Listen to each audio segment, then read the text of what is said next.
No trade secrets from the Islanders. They keep everything close to the vest. But if the Islanders want to have success in this series, much like they didn't have success against the same opponent last year, what has to be different this time around?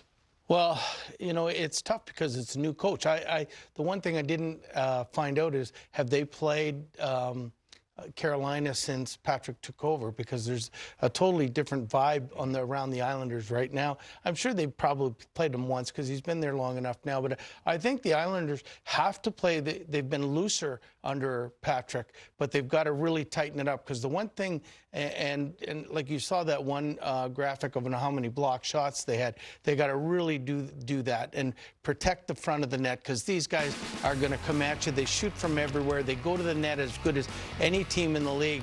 And if you don't protect the front of the net, you're going to be in trouble against Carolina. Yeah, you know what? There's going to be very little time and space because Carolina presses all over the ice, but defensively they play a man-on-man. So Patrick Roy, I mean, he's a smart guy, he's a tactician, but he's also very emotional and gets them amped up a lot. Every single game since he walked in the door, he gets them fired up. But if the Islanders can hold on and control the puck in the offensive zone, spend time down there and get the man-on-man a little bit, because you get overworked sometimes if you're really man-on-man in the D-zone and spending too much time in there. Plus, they're pressing all over the ice. They can have an effort to do that. They'll have a chance maybe to open up some holes in the offensive zone. All right, to answer your question, they have played the Carolina Hurricanes once under Patrick Roy. They lost that game 4-1.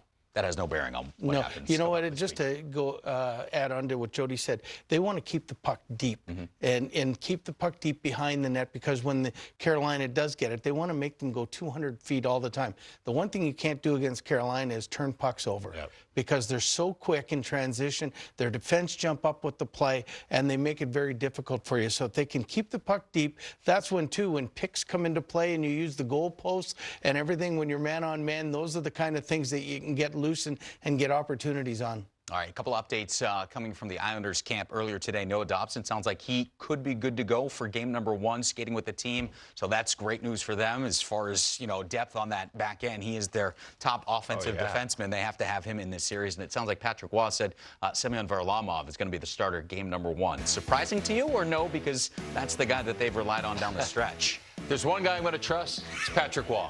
Right? Yeah. I mean, he's got 2 great goaltenders. You know, he's been watching them closely. He understands the position from behind the mask. And he's got the inside scoop here, and he knows who to go with. So, and he can always go back to Sorokin. So, yeah, that's not surprising. And Noah Dobson, you know, the talk on the Islanders is, do they have enough skill? Well, Barzal is a lot of their skill, but Dobson, he's their best skilled player on the back end, so that's a huge boost. And are you kidding me? If he's skating, is he going to play? Yeah, right. There's 100% chance, 100% chance in my mind that he's playing. And Varlamov, I had him in Washington in his early years, and Patrick had him in Colorado. And if you have confidence in that one goalie over the other goalie, you're going to put him in.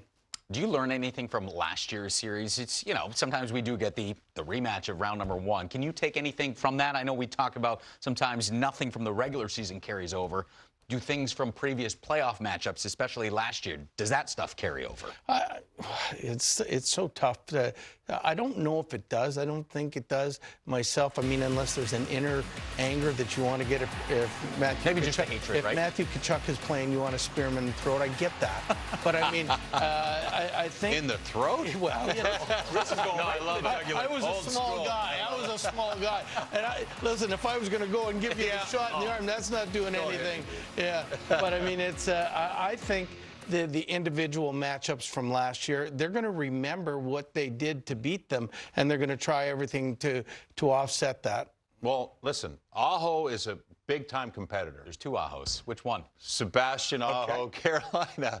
Big-time competitor, hard stick, heavy in the battle. Guys that play against him talk about him all the time.